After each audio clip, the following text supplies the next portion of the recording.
Hello, and welcome back to our Therapist Plays Disco Elysium Let's Play. If you're new here, hello, my name is Brady. I'm a therapist, and we're doing kind of like a long-form psychoanalysis of our main character and all of the people that we meet in our twisted, weird journey through Revachol in Disco Elysium. So, on today's episode, we're kind of getting deeper into the analysis and actually kind of targeting our companion, Kim, who, at least in my playthrough and the way I'm sort of role-playing this character, we don't have like the most trusting relationship with yet. And kind of getting into the psychology of like, what does it mean to want to trust someone, but not be sure if you can yet? And how does someone who has a lot of like prior trauma, like our main character does, actually evaluate whether or not someone who promises to be there on your side is actually trustworthy in what they say? So today I'm going to give you kind of a mix of psychological theory behind this idea and also how I would actually address something like this in practice as a therapist. So with that said, let's continue. Okay, so what do I need to do? I need to ask. I need to solve this murder. Like, I gotta be honest. Like the murder is like the lowest priority thing to my character right now. I genuinely believe that if I'm this character, the murder is just a vehicle to discover more about who I was, and in that process, reckoning with the idea that I may have done something to myself to try to forget that person. And here I'm spending a lot of time trying to figure that out.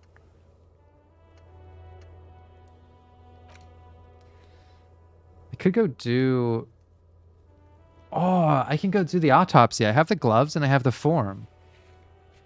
Maybe I should do that. The size of the to-do list, I know. I'm just collecting tasks.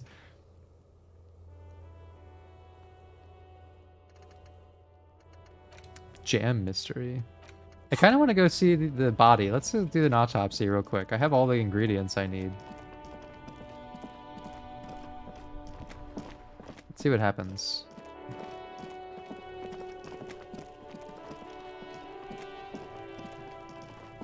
Maybe it'll tell us something. Provide us information.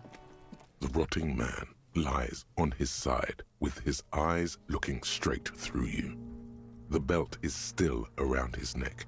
His body is supine and open to intrusion. By autopsy, Let's do it. The lieutenant adjusts his glasses and takes a deep breath. What is a field autopsy? Come on, officer. You know what a field autopsy is. You've done 100 of them. Let's get in there. There truly is a time for everything, even for yellow gardening gloves. However, they are lacking hygienically. I suggest you get in there in limited capacity. What do you mean? I mean when I need you to. Until then, I should handle physical contact, and you should take notes. Okay. I'm agreeable to this. This is collaborative. We're setting clear roles for each other. That's okay. I don't need to be in control all the time. That's right. You knew it because you inspected your ledger. The lieutenant is relieved you know the protocol. Okay. A little bit of trust building. Open your ledger in the field autopsy form. Let's follow this. The dead man stares in silence as you crack open the ledger. The bright red paper is covered in boxes and lists, describing the condition of his skin and organs in 3 parts. Okay. Above those, an 11-field info form needs filling out first. It begins with Assistant. The corpse is indifferent to your scribblings, just lies there. The next box says Coroner's case number. KK57-0803.0815. Next, Write it down. NA. Next, NA. Roughly 50. the corpse looks ageless, like meat on a hook. Oof. Teeming with opportunistic microorganisms, letting out a foul-smelling diamine compound. Your eyes turn watery. Mondial. Mondial. The pudgy mess of Means curdled tomorrow. meat looks neither mondial nor anything other. Fucky, fucky! I forgot she was there. Male. Pigs can have sex. All right. Nor does he look male, with his pregnant belly and indistinguishable face. We're still going with March 4th. 51. What else? Okay. 9. Body identified by is non-applicable. 10. Case number is the same as the coroner's case. KK 57 0503 0815 listens motionless, with the cargo belt still around his neck. Only one Evidence of box treatment. remains. None. At least not after the initial examination. A strange word. Treatment.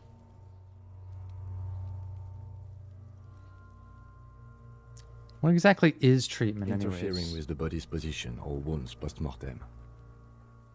I mean, I How did did you hit him know with a that? crowbar. Aren't you a cop? You're leaving a weak impression here. Say something sure-handed. Oh shit! I'm losing respect Do again. it. It's okay to be unsure. My mental states are in competition once again. Okay. Is it okay to be unsure? I mean, I've pretty much been that this entire time, and Kim hasn't abandoned me yet. In fact, there's some security in that. He could have been...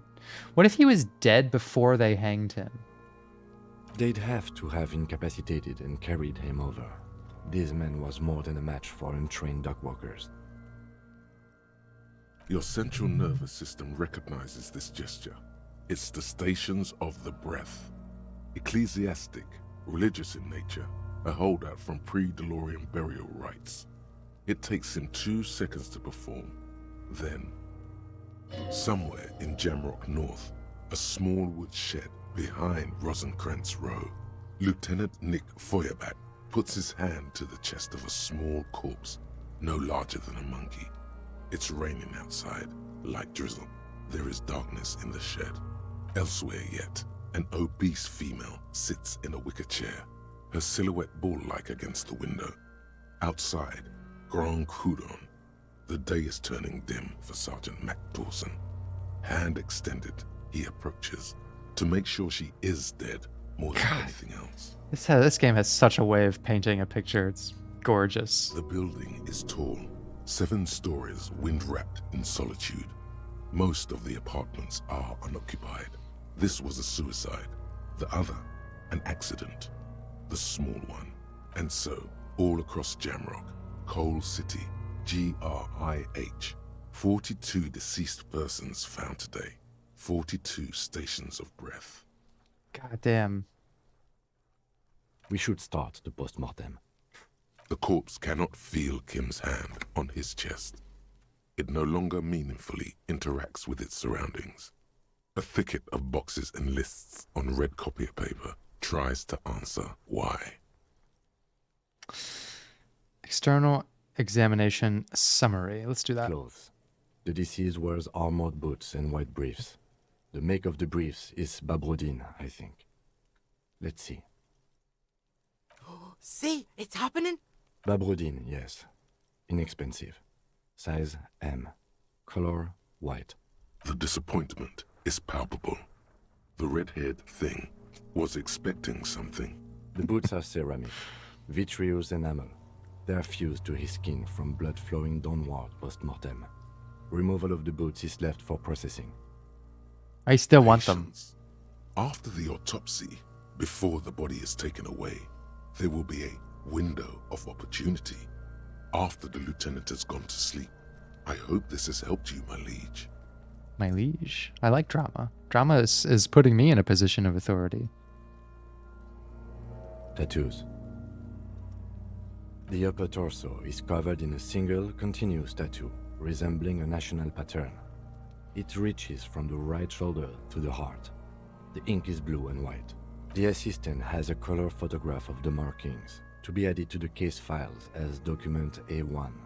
The photo is taken on the scene, using a Trigat Mini.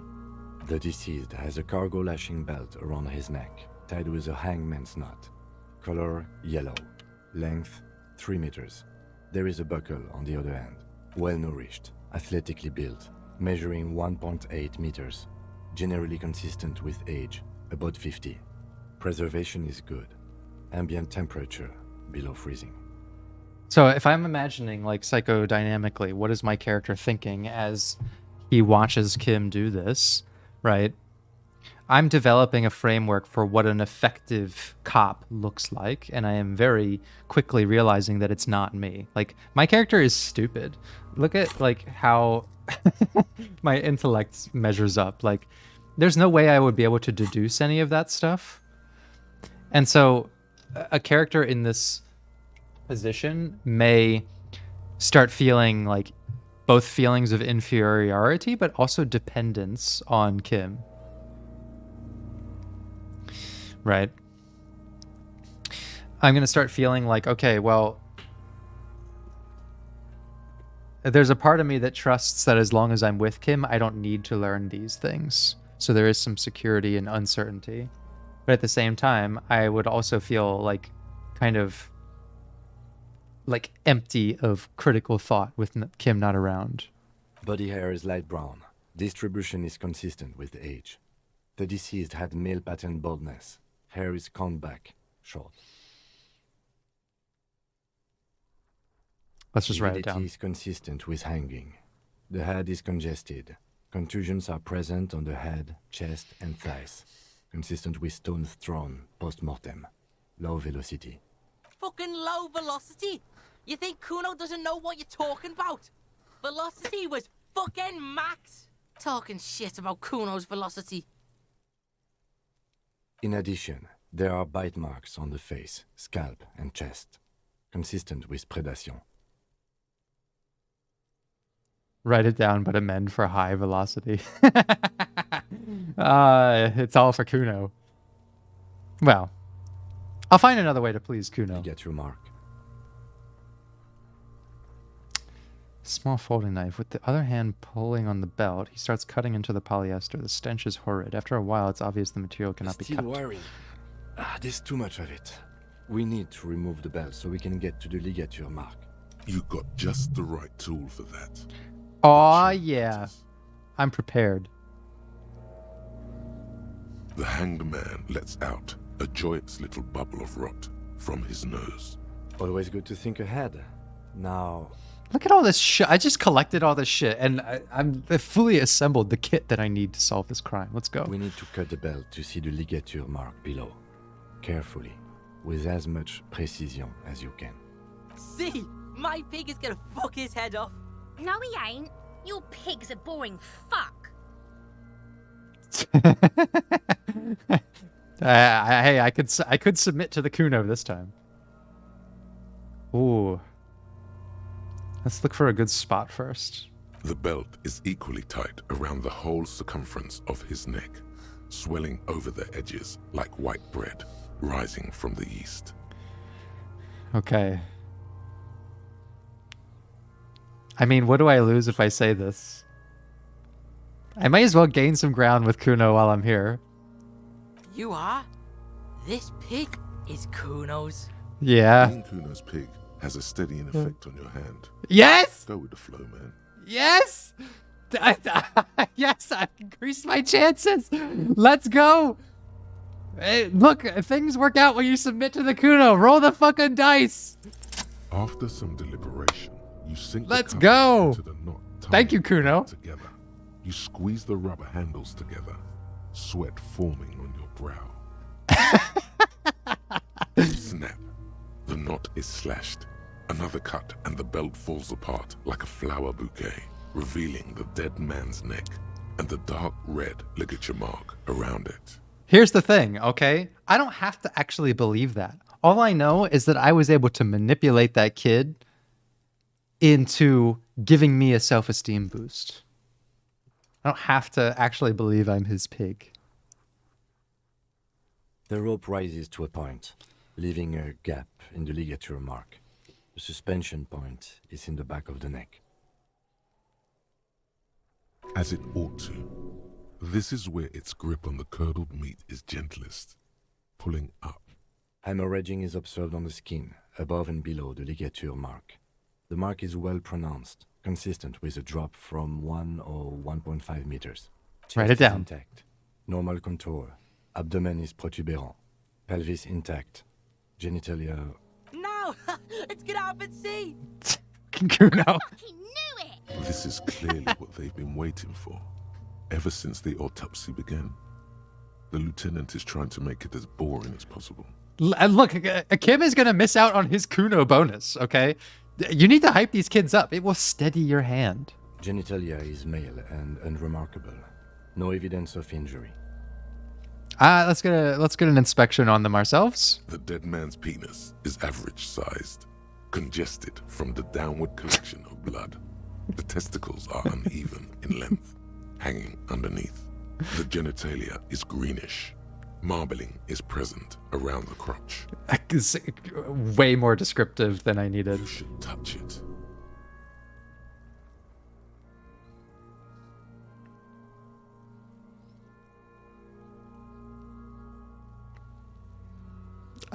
Let's inquire further. Ah yes, your hunch before.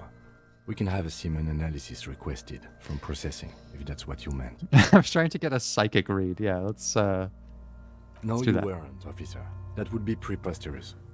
Just write down that we request a semen, vaginal, and anal fluids analysis. The corpse with his pants down does not have an opinion on the subject. All he has is genitals and a deathly odor. Look, if it entertains the Kuno. Doesn't feel like anything. A cold spot under your gardening gloves. Unremarkable and unalive. My pig's so fucking ill right now. See? I told you. It's just all to win back favor with the Kuno. Your pig's pretty sick, I gotta say. This wasn't necessary. What's going on here? Why are you doing that? I am detecting. How can they not understand? I am trying to right my wrongs with Kuno because he represents my fractured child self and Kim's as well.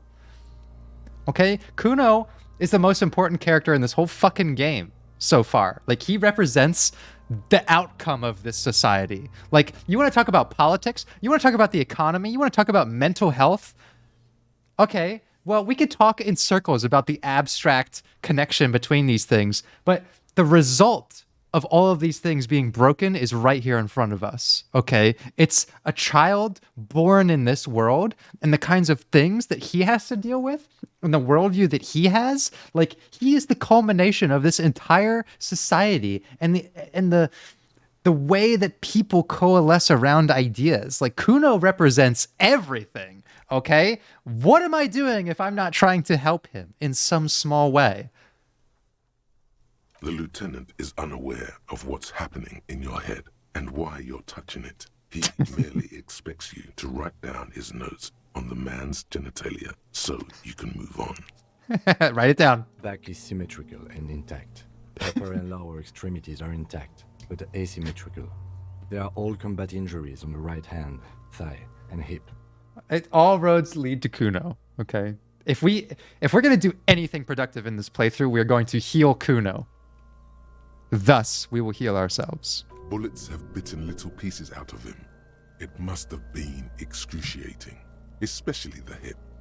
Before you is a temple of pain that knew little tenderness in life.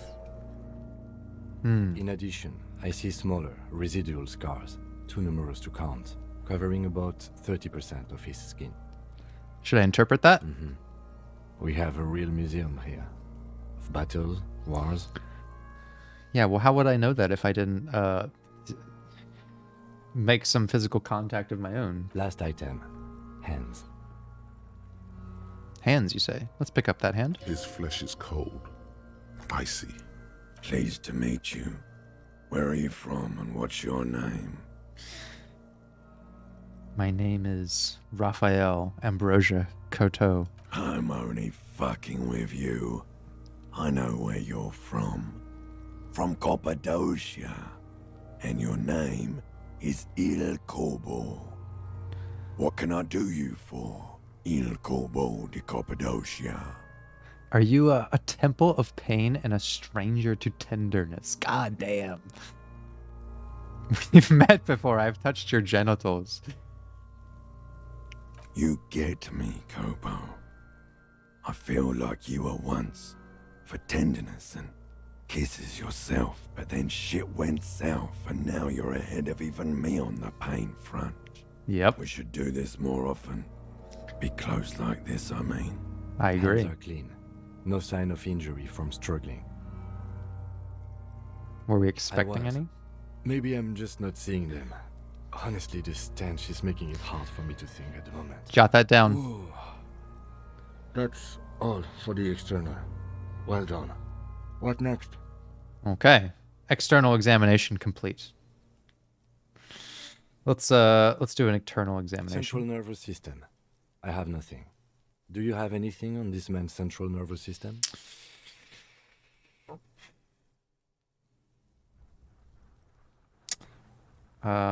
Well, I would say that we're gonna see lots of things in the autonomic nervous system out of regulation. You don't even have a joke. Ah, fuck. My guy's too stupid. Musculoskeletal. Purge fluid is coming from the mouth. Not injury related. Eyes and tongue protuberant. Hyoid bone. Let's see. With his eyes almost closed, the lieutenant puts his hand on the dead man's throat and begins to massage it, gently. A rotting smell erupts from the mouth. Purge fluid runs down his lips, black and viscous. Yeah, jack that fucker off! The hyoid bone is fractured. The rest of the musculoskeletal system is intact. Unremarkable. Write it down. Respiratory system. Begins to pry open the dead man's jaws. He stops to exert more force. Both hands are used. Oral cavity shows no lesions. The victim has received dental implants, possibly after a combat wound. Mouth swollen. Hemorrhaging present in mucosa of the lips and mouth. From here, it looks as though the clown-faced man is screaming. The tendons of his jaw are torn apart. Hyoid ripped from the force of the lieutenant's hands. Let's get a scope on that guy's mouth. No scream, no sigh of relief rises from the darkness inside. It's humid there. Sickly sweet air, unlike anything living. You feel like throwing up. Straight in that mouth. I feel like throwing up in his mouth. No, you don't. You can keep it in. You can keep anything in. Yes. Yes, I can. You manage to suppress the contractions trying to enter your stomach. All it takes is concentration. Through it, you see nothing but darkness.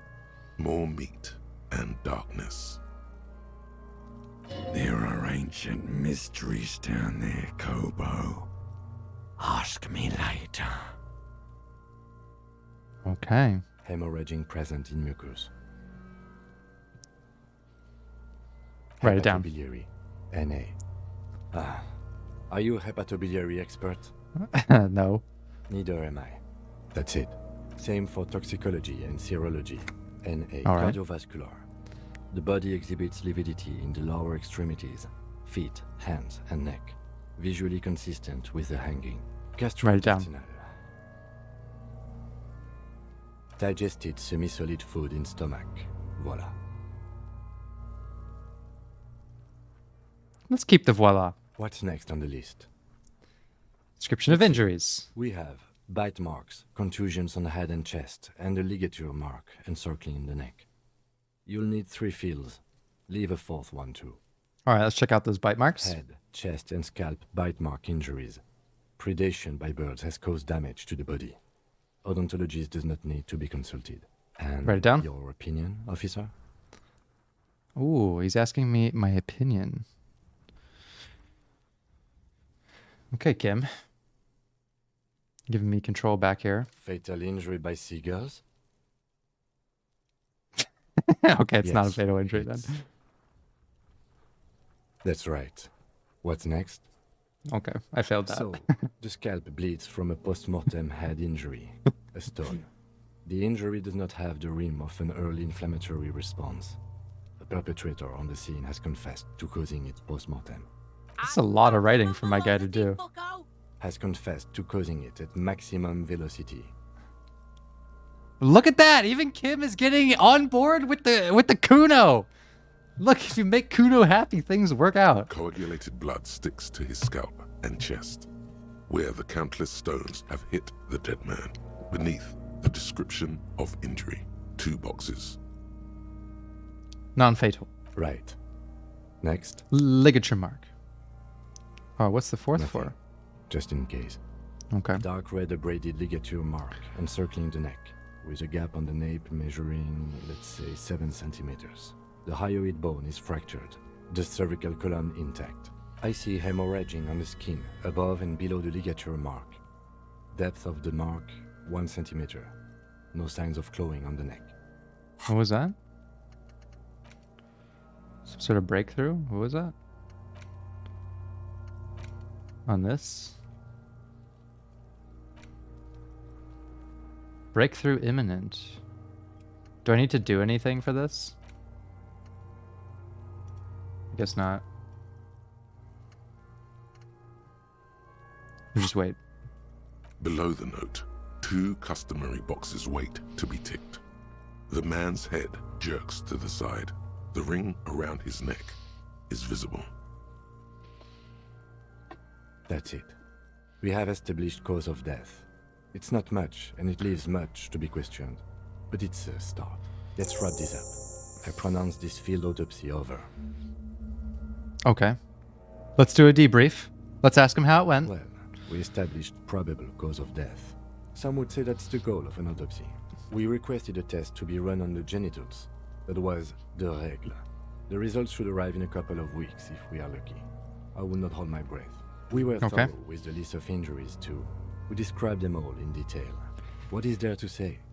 Given the circumstances, it was a professional field autopsy. Oh yeah, well done, Master Detective. Maybe a drink is in order? Maybe it is. Now, you see, that worries me. You will die if you drink. You know that, don't you? You are proving a useful detective. The organization would miss you. Oh, such sweet words. Coated in mistrust. Please get yourself together. The lieutenant from Precinct 57 thinks. All right. We'll drink later. We won't tell Kim. We won't invite him. We'll drink with Kuno. I need a copy of that autopsy form. Then I will drive him to Faubourg. There you go. Processing. He's thinking, did I miss something? Perception legendary. You know I have to try this. 3%. I can't resist it. Let's see if I can ask him something Shoot, Looney first. Rooney. Love or communism? Don't even. I have to. You said love to kill you, but when you fell down, you said it was communism. You're misquoting me, Rooney. I said communism killed me. Love did me in. You have ancient yes, mysteries. Gobo mi lobo. In the gift horse's mouth. Tracts and wakes and waterways. Ancient materials buried. Yes, but where, brother? Just a small gulp away. My beloved Gobo. A small gulp away. He wants me to get drunk. The blue heart. Blue! Oh, that's good shit. You'll love it.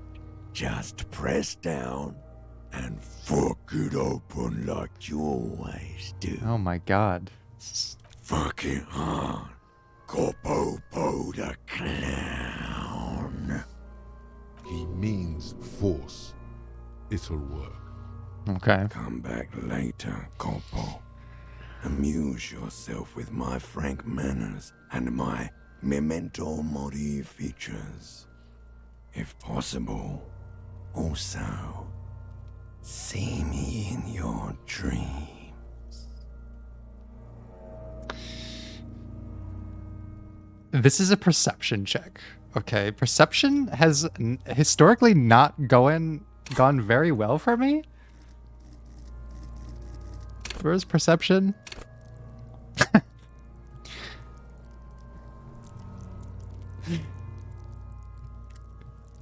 It takes in the final detail of the physical world. You're going to miss out on everything with low levels. You can't arrest what you can't see. I have a pretty low level. Should I level it up before I try this? Or should I just go for the 3%er? I'll just go for the 3%er. Fuck it. You run your hands over the victim's cold body, his limbs, his torso with its swollen Dang. organs. Maybe you should be more thorough. It wasn't actually that bad, though. I was pretty close. Let's check out. The genitals in his breeches continue to be unnoteworthy. You see the penis of a dead man. If you've seen it once, you've already got the picture. I mean, what's the harm in trying it There again? is no need. We have been thorough with the genitals. Do You know what, think Kim? it This makes actually sense? isn't about you. You can't shake the feeling that there are more secrets concealed in the flesh before. Yes. Yes, there's more. Okay, well, we are in livor mortis here. He is disintegrating. We need to refrigerate the body if we want to conduct another examination, and we need to do it fast. If you want for this task to slowly become impossible, then yes. Otherwise, no. He's been hanging out far too long already. We need to ice him. Not to mention the damage that would be dealt to the force's reputation by the corpse just rotting here. Okay. Where do we find a It would fridge? have to be industrial in size. Let's start by asking Gart at the Whirling in Rag and the Fritz store down at the gates. If they don't know, but only if all else fails. Oh, maybe Kuno What are you knows. looking at, Beano, man? You want a piece of the Kuno? Wanna get fucked? I would like a piece of the Kuno. Only if all else fails. Hurry. This is one task we cannot sideline. With every hour, whatever we are looking for will become Fuck. harder. Okay, this has just become urgent. Soon, you'll be looking for clues in a pile of sludge and bones. Yeah, I can't check this one again. Okay, let's bag him. If you think so, officer, I'm not going to object. I need a little help for carrying him to the holding pen of my kinema. I'll take it from there. There go those beautiful enamel boots. May they rest in processing. It's too late to take him into processing today. I'll take him first thing tomorrow. Okay. Well, we missed our opportunity. That's all right. I'm over it. Aces high. Oh, what is this? For the rest of the world, the aces high is just a cool Revachol thing. Politically neutral. In Revachol, it still holds revolutionary connotations. Also, have you looked at Lieutenant Kitsuragi's clothes? He wears a bomber jacket. That's true, just he like does. the ones worn by aerostatic brigades, and those cargo pants could store tools for hot-fixing your aerostatic. Maybe you should ask him about this. Could get some empathy. Could get some know-how about the roots. Okay. Looks like we're going to talk to Kim now. Let's get Kim's opinion on where we're at with things. Yes?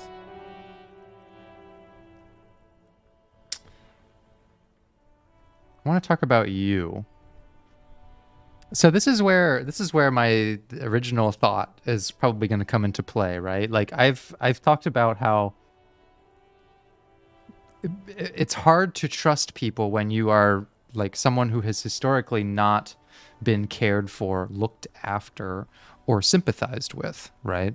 That's like where trust issues generally tend to manifest in new relationships, right? The reason I'm going around with Kim is because we both have the same job, same objective, and like he hasn't presented as immediately hostile to me, but that's almost even more suspicious from my character's point of view, because like someone who's immediately hostile or immediately defensive like confirms my worldview. But Kim challenges it because he tells me he's on our side. And yet I'm still wondering like why would you be on my side? I've done nothing to trade for that level of empathy. But here we're getting an opportunity to do that, right? I now want to figure out what makes him want to stand beside me. Me? I don't Yes, see you. how my life is pertinent to the investigation. Kim, your life is the most important thing to this investigation, okay? Our relationship is the key to solving everything. We'll work better together if we have more rapport. That's a fair point. All right, for the good of the investigation, what do you want to know?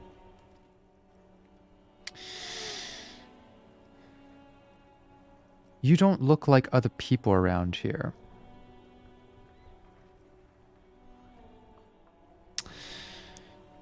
Okay.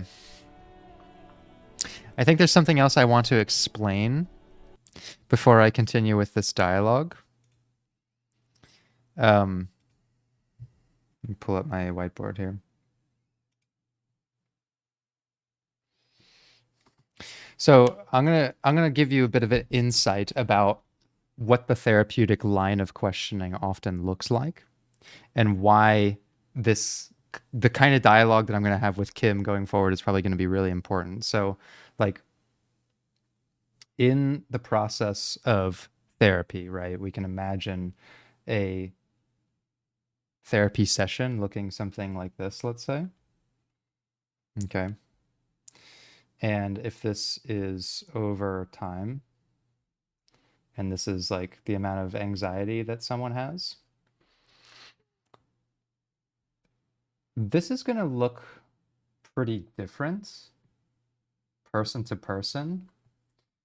But generally, let's say we start a session off and the person I'm talking to has very low anxiety. They're talking about things. They're like sharing personal history. They're talking about stressful events, but their anxiety is not very high. What they're essentially doing is like speaking about things in a very intellectual way, right? They're saying, yeah, my partner broke up with me. Yeah, I'm really upset, that there's racist people in the world. I don't know, right? They're talking, but their anxiety is very low. Okay. This is not extremely productive for a therapy session, right? We're essentially just having a conversation down here. This is a very different kind of therapy session where I start asking questions and there's a lot of anxiety, right? The person's anxiety immediately goes up when I start asking, like, how are you feeling today, right? And so the difference between someone who's down here and someone who is maybe up here, right, is this I would call intellectualizing. And this I would call being in a crisis, right?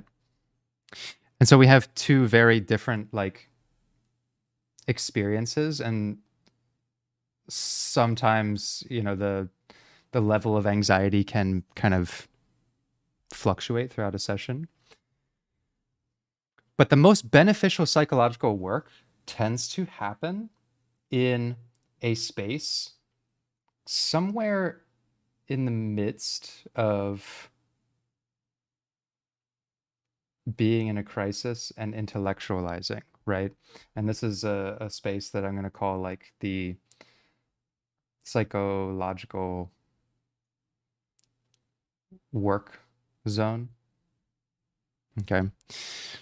Essentially, what I'm trying to do is I'm trying to get someone to experience a little bit of anxiety as they're talking about things, because I don't just want you to tell me what was wrong. I want you to be feeling that wrong emotion while you're talking about it, because that's where like the processing happens. That's where like we're actually able to identify maybe displaced emotions. That's where we're able to identify what's coming up for you when your, competing mental states are causing tension, right? Like what we want is for someone to be in this zone.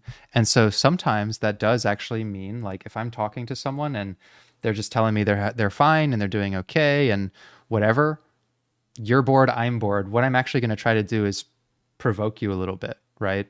I'm actually going to ask some questions that may like confront your emotions and get you to feel a little more tense, right? I'm going to ask you something, for example, like this question: you don't look like other people around here.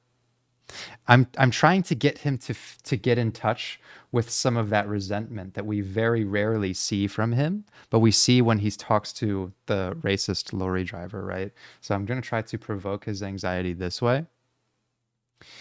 And it's very often that people will try to avoid feeling that way and bring their own anxiety down. They might say, well, that doesn't bother me. It's not a big deal, right? Let's move on, right? So this may be a process of trying to provoke and provoke and provoke until we get somewhere where the person is actually able to get in touch with that feeling and say, yeah, that really does bother me. Okay, now that you have the emotion in your hand and you're feeling it, let's talk about it. Now that it's present, right? You're not doing this anymore. You're feeling it, right? That's kind of the goal of some of that work when there is like some resistance to feeling something. At the same time, I don't want to provoke them to a point where they go into a crisis, right? Because like now I've pushed too hard and there's too much emotion. And this is actually the kind of person who, instead of provoking, I'm actually trying to console them and bring them down, right? Like I'm going to try to dial back the intensity of what we're talking about. And that's kind of how I explain things to people, like why I am trying to get a reaction out of the person I'm working with. It's not because I'm trying to piss them off. What I'm trying to do is to get them to feel something they've become conditioned to avoid feeling, right? Like we have all kinds of mental defenses. This is one of them, right? Displacement, to avoid feeling things. And it's my job, it's what I'm trained to do, to help you get into this zone where you can experience a difficult emotion, process it, work on it, and then come back down, right? And at the same time, one of these is better than the other one. Okay, that's the real trick here. A lot of people might say, well, intellectualizing sounds like the better one because, I mean, this person has low anxiety, right? Like that's a good thing to, you don't have a lot of anxiety. That's good. No one wants to have a lot of anxiety. This person, who's in a crisis may be all over the map. But it's actually the opposite, right? I would actually much rather someone be in a crisis or, maybe like all over the place, because that person has actually crossed through this zone, right? The person who intellectualizes all the time, who spends all of their time not feeling any anxiety, but can talk at length about their anxiety, like they can say that they have this trauma, they can say they're upset, they can tell you that they're very pissed off, but they're not feeling it as they talk about it. They're speaking about it in this way. That person has never experienced being in this zone. And at least the person who is in crisis has passed through that critical area and just needs to like kind of focus that ability, right? What we want is for the person to learn how to stabilize what they're feeling, right? And spend enough time in this zone to where they don't need to be provoked. They can reach this point, process it, and move on kind of without your guidance, right? Like my job as a therapist is to train you how to do this yourself, basically. And so I always tell that to people, like, we may think that intellectualizing is great. It's a great way to defend against the uncomfortable feelings, but I would so much rather you be the person who's in a crisis, who does not know how to manage their emotions, because you've at least gotten close to what we're looking at, right? So I'm going to have a conversation with Kim now, and my goal is to provoke him a little bit, right? And he's going to avoid that. He's going to try to de-escalate the conversation and avoid getting to this point. Not to say that like I'm doing therapy on him. I kind of am. But I essentially want to get him to a point where he's a little bit defenseless against the very raw emotions, because not only is it going to tell us something about him, it will probably lead to him learning something about himself as well, right?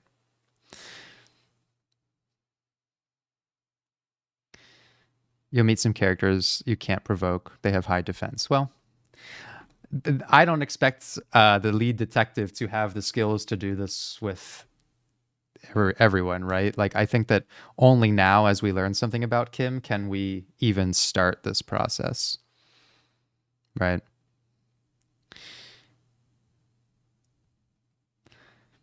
It's all about figuring out when to dial up the intensity to get people to talk about what you need to hear. Yeah, and like, I will always inform the person once we're here, like, okay, you know, I said some things that confronted you on that and you really felt them. What was that like, right? I'll always dial it back, and we'll get to a point where we do talk about it like in a less intense way, because I don't want like people to end the session feeling anxious. I want them to have, you know, experienced something important psychologically and worked through it, and then to come, you know, back down here, right? You thought my character was an ex-therapist. Well, he is, right? And that's something I'm trying to infuse with the character, which is like, he knows how to do this stuff. He knows that this is the way to get information from people, and he can't use his like detective status against Kim, because Kim sees right through it. So I'm going to provoke him. I'm going to try to get him to that psychological work zone where we find more about him. That's because I'm half Seolite, or quarter. My father's father was from Seoul. So was my grandmother, but from my mother's side. It's not an interesting topic. It's not an interesting topic. Well, how interesting that as I say that, Kim, I tried to provoke you a little bit, that you retreat and you avoid and you withdraw. Okay? Let's see what happens. It's a part of the world, officer. A geopolitical entity and a geographic division. I told you it wouldn't be interesting. You're only making it sound uninteresting. I still want to know more about Seoul. You're barking up the wrong tree. I don't speak a word of Seolite. I've never met either one of my grandparents, and I've never been to Seoul. I'm a regular Revacholier. This is the moment where, if I had the opportunity, I would come in here and say, what is it like for you to not be in touch with your culture? What is it like for you to not be able to speak the language that is a part of your upbringing? That you've never met either of your grandparents? What is it like for you to present yourself as someone who cares a lot about your culture, but to have no real foundations for that? You're not convincing me, right? Like, these are some of the things that I might like try to process with him here. I don't think that we're going to get that dialogue option, but hey, Rex, welcome to the stream, Rex. It's so good to see you here. We got to catch up soon. He's glad to have shut down your question. Yes, okay. Empathy is coming in and letting me know that we're on the right track.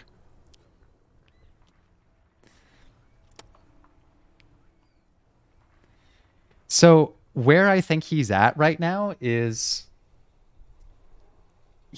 I just pressed him and he avoided that. He's not quite at the edge of this, right? I wonder if we're going to be able to push him a little bit more.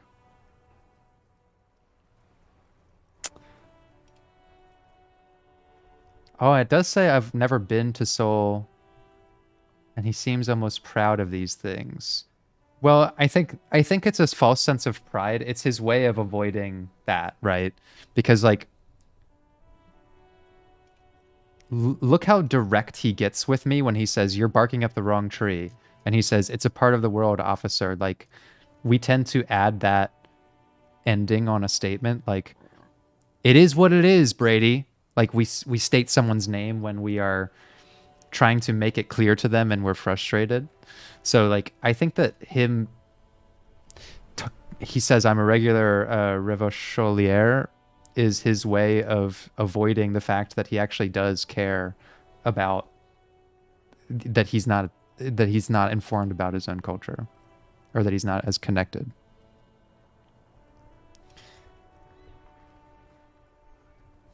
So let's ask him about the bomber jacket now. What? This? It's just seasonal clothing. He zips up the collar, which is interesting.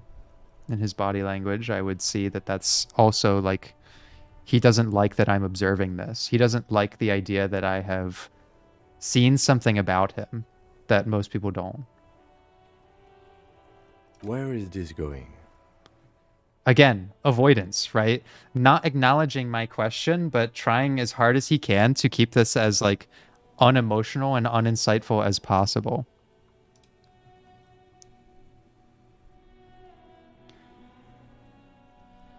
See, Kim, I have this place in my head, point to your head, where I develop new ideas and connections. Interesting. I think it's called the brain. Okay. And something happened in that brain? Yes, my brain suspects you have some kind of thing with the Revolutionary Air Brigades. I do not have a thing with Revolutionary Air Brigades in particular. Just air brigades, Okay, then. I wanted to become an aerostatic pilot.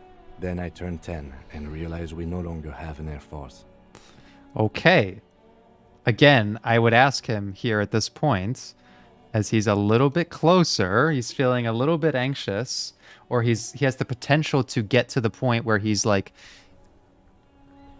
I wanted to become a pilot, and I realized that we no longer have one. Like, I never got an opportunity to be the thing I want, or to be a revolutionary, or to contribute to my culture in the way that I would connect with. Are you sure the revolutionary has gotten nothing to do with this? Nothing. Is this conversation that provocative? Well, it's not supposed to sound like an argument, but just look at his responses.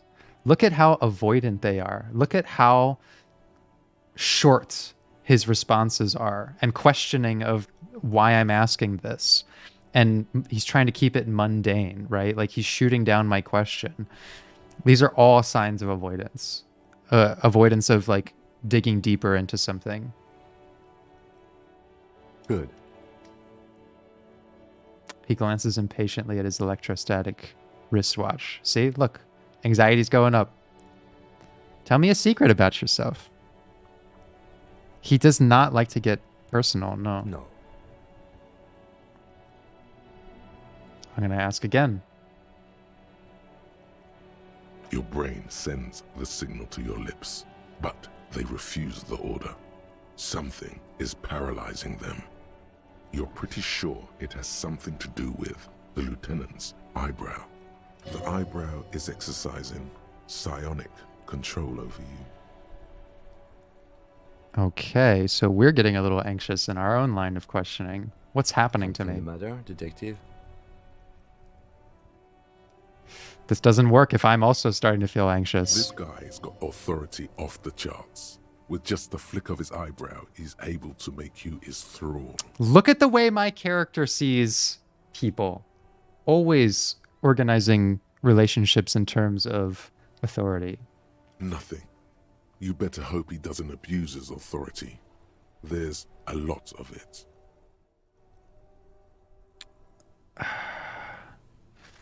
He's one. We're not like psychologically equipped enough to get him here and like That is why we were an ex-therapist in this playthrough. There was just no way for us to get him there.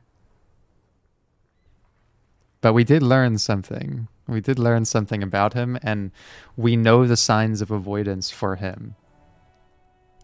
I'm just going to silently scream. If the lieutenant were an evil man, who knows what sort of havoc he could wreak? Fortunately, he is a committed officer of the RCM.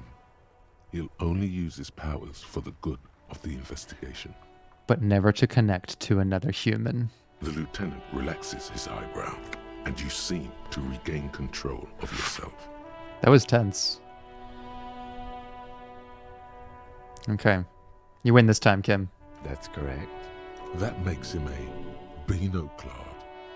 Completely uncut material, if you say so yourself. Yeah, good thing for empathy. From my perspective, though, I think Kim realized that we are so much more capable of digging into people from a psyche perspective than the details. Like, and that's evident by, like, this is our character, right? Like, these are the things we understand. We understand, like, innate motivation and, like, mental health. We understand, like, the mind's ability to make metaphorical connections. We understand how to recognize and identify with emotions. We organize the world in terms of authority. We are able to intuit, like, different things through these two pathways. He knows we're fucking totally, like, useless in this area. And that's where we sort of grind up against him. But we just showed him something that we're very powerful in, which is, like, getting him to feel uncomfortable. And that's going to be a valuable skill for the rest of our investigation. Yeah, we're extremely stupid. Like, intellectually. Okay, we've already tried provoking him, and it didn't work. I'm not going to try it again this way. I'll wait. Are they? They are mostly just cumbersome. You could use a good, normal peer yourself. Yeah, I could fucking use some glasses. I couldn't even spot the ciggy in Tommy's hands right in front of me. Do you ever talk with yourself?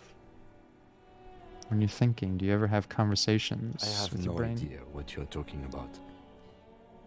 So, does he have one of these systems, I guess is what we're wondering.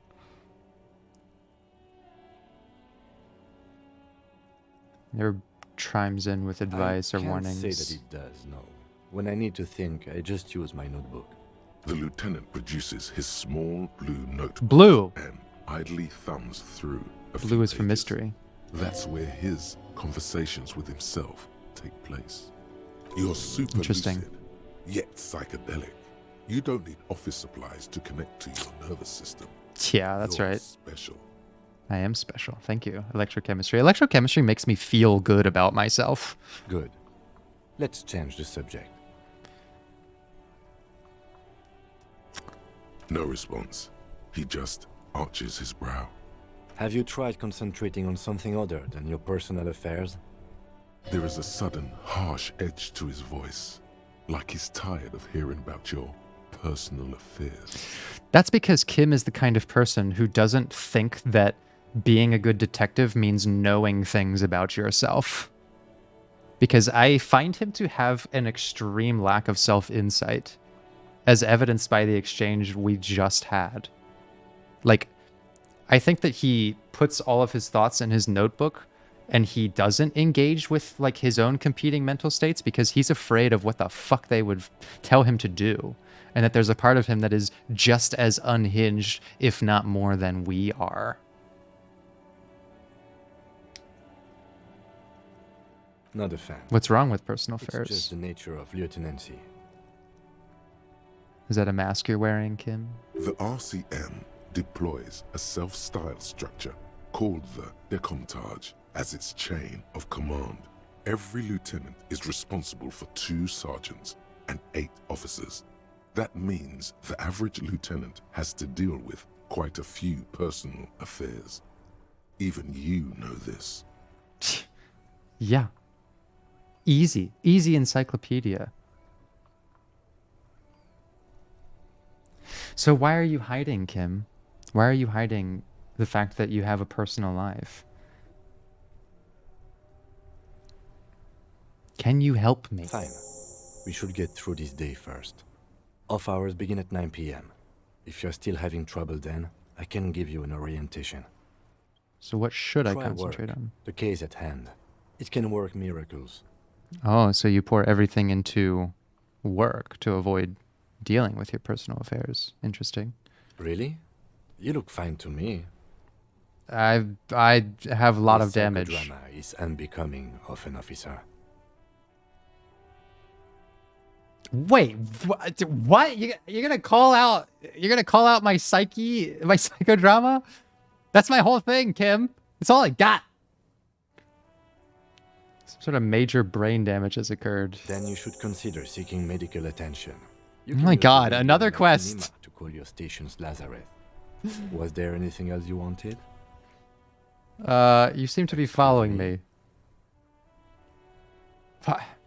Just an observation. I don't want to tell him to fuck off. You have a distinctive way of walking. If I were to walk in front of you, we would surely collide. What do you mean I distinctive? hope you don't take this the wrong way. It's just a collegial observation. In the 57th, we call it the Jamrock Shuffle. Officers from Jamrock's 41st Precinct tend to move a bit erratically. How is They that? say it's a scene-clearing technique developed by one of your lieutenants for gathering evidence. It's erratic, yet thorough. Prioritizes containers. Why I don't know. containers? Containers contain, I guess. I'm making assumptions. We should move on. Passing along frivolous interdepartmental stereotypes is not usually his oeuvre. He regrets bringing it up. Why did you say that, Kim? It was weird. Okay. So I feel like we have done a lot and also accomplished nothing. Like, from the time I left the dock, I don't know if I've really actually accomplished much of anything. I mean, we did the autopsy, and I'm trying to get, like, on Team Kuno, we didn't investigate the union. I didn't even go talk to that person. We didn't find my badge. I still don't have any fucking cigarettes. I did get my tie back. I've done a lot of, like, to me, very important things. Okay, I'm piecing together my identity, and I'm trying to figure out, like, how should I be to survive in this world around me? Like, who do I need to, like, listen to? Who's trustworthy? What benefits do I have of interacting with Kuno, with Gart, the bartender? Like, because at the very beginning of the game, I was just going around talking to anybody and not really being very, like, deliberate about it. And that wasn't very successful for me, to be honest. Yeah, we didn't we didn't accomplish much in terms of, like, the game systems, but this has been an important, like, task for me to explore, like, the environment and myself in this environment. I feel like I did learn a lot about where my character is coming from and why he would be interested in learning about himself. I think the conversation with Lena was really important for, like, establishing a sense of, like, self-empathy. Sussing out the world, yeah. And now we know a little bit more about the person that we're campaigning with. Maybe the real Elysium was the friends we made along the way. Could be very true. Well, I think that this is where it would be good to pause the playthrough again for now.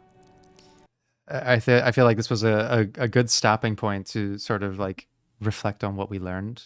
I realize that this is going to take a very long time to like complete this game, but hey, if it leads to interesting psychological discourse, then that is primarily what I'm going for here. Thank you for watching my video. If you enjoyed it, consider giving it a like and letting me know what you thought of it in the comments. You can subscribe to catch the next video here, or you can see things a little bit earlier if you support the channel either through Twitch or Patreon. Links to both of those and the community Discord are in the description. Thanks again, and I'll see you next time.